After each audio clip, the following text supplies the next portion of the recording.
तर राज्याच्या समाज कल्याण विभागाकडून चालवण्यात येणाऱ्या पुण्यातल्या वसतिगृहामध्ये सादर करण्यात आलेल्या सांस्कृतिक कार्यक्रमामध्ये जहाल नक्षलवादी हिडमाचं उदात्तीकरण करण्यात आल्यामुळे वाद निर्माण झाला.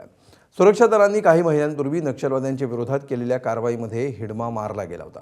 मात्र पुण्यातील विश्रांतवाडी भागात असलेल्या समाज कल्याण विभागाच्या वसतिगृहातल्या विद्यार्थ्यांकडून आयोजित करण्यात आलेल्या सांस्कृतिक कार्यक्रमात हिडमाचं उदात्तीकरण असलेलं गाणं सादर करण्यात आलं. आदिवासी पेहराव केलेल्या विद्यार्थ्यांचं हे गाणं स्टेजवर सादर झालं. यातील बहुतांश विद्यार्थी हे गडचिरोलीचे आहेत. या विद्यार्थ्यांनी हिडमाचा उल्लेख पर्वत अशा अर्थानं केल्याचा दावा केला आहे. नक्षलवादी हिडमाबद्दल आपल्याला ठाऊक नव्हतं असं या विद्यार्थ्यांचं म्हणणं आहे.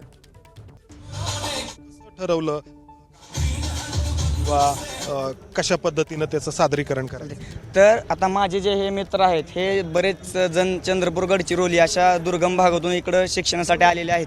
तर या नृत्याची कल्पना अशी झाली की 10 मिनिट अगोदर आमचं ठरलं की सर्वजण आपापली संस्कृती दाखवत आहेत. जसं की आपण सगळे महापुरुष दाखवत होतो, जसं की छत्रपती शिवाजी महाराज झाले, महात्मा ज्योतिराव फुले झाले, डॉक्टर बाबासाहेब आंबेडकर झाले, अण्णाभाऊ साठे झाले, सगळे महापुरुष दाखवत होतो. तर कुठेतरी आपण बिरसा मुंडा यांना पण दाखवलं पाहिजे अशी कल्पना एक 10 मिनिटं अगोदर सुचली. त्यामुळं आपल्या सर्व मुलांनी एक नृत्य 10 मिनिटं अगोदर बसवलं होतं आणि ते सादर केलं.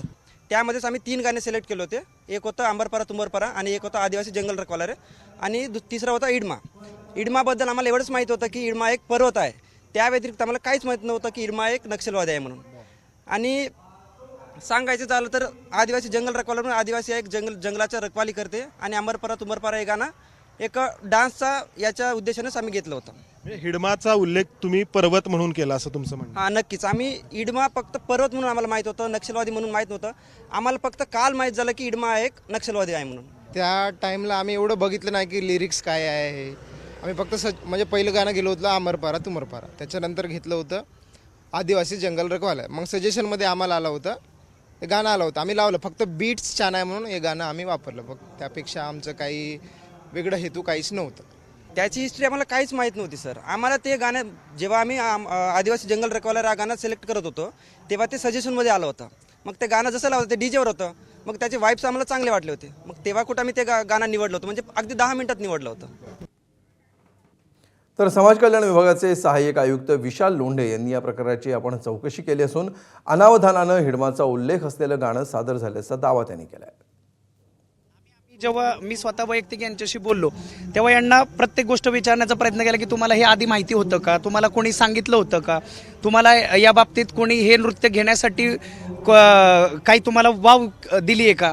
तर तर लेकरांचं इनोसंट आमचे विद्यार्थी आहेत. अनावधानाने झालेली ही चूक तर त्यांच्यासाठी नाहीच आहे, परंतु आपण सर्वजण जाणते आहोत. तर त्या पद्धतीने या विद्यार्थ्यांकडून ही गोष्ट घडलेली आहे.